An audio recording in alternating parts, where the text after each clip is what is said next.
back to what we presented, but I know there were some issues around minors, so I just we included extra, steered you in here and included the provisions in here on the fact that for personal use that they will be secured away from minors. There's issues around limiting on advertising. There's strict packaging, labeling requirements for child-resistant packaging. All of that. There was a real focus on making this be an adult issue, keeping it away from kids. Then there's also what we wanted to do was we added punishment for either for children who utilized it, for adults who furnished it. And we made that clear in this language. So you'll see that in number 3. So, and we just adopted it from what's in the liquor law. So I would like to know, Jane, did you have any, I mean, we've been working these bills, but you work them too. Are there any issues with any of them?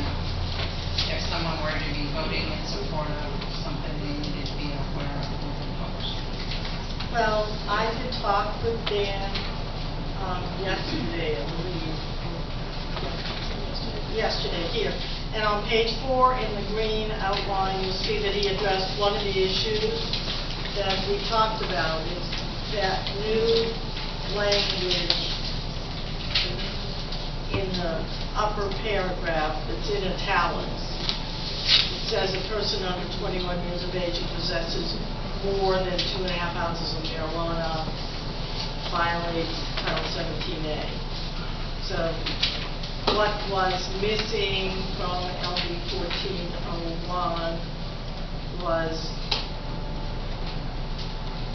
punishment for underage possession in the criminal laws, and so he has put that in.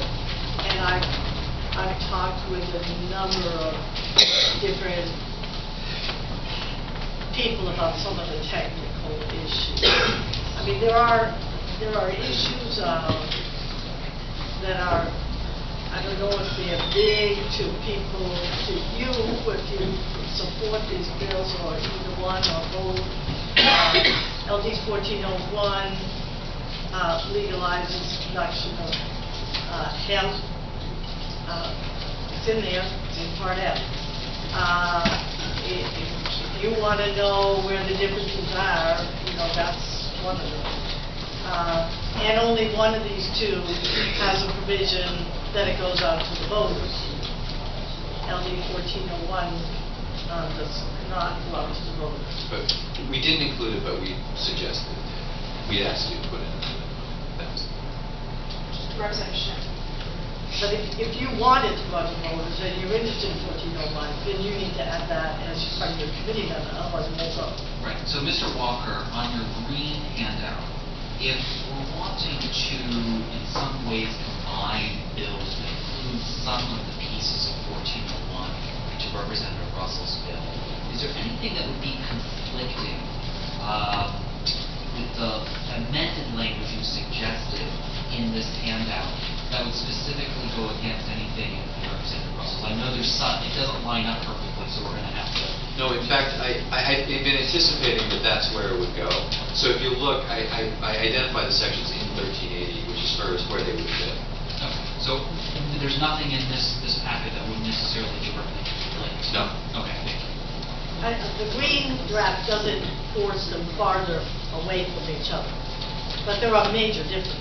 And what I did was I looked at both the bills as a whole, and in answering the questions, I pulled out if there was a provision, for example, Representative Russell's bill has a very detailed section on packaging and labeling.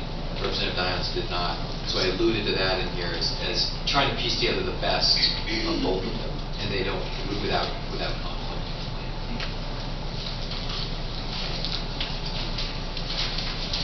Representative Powell.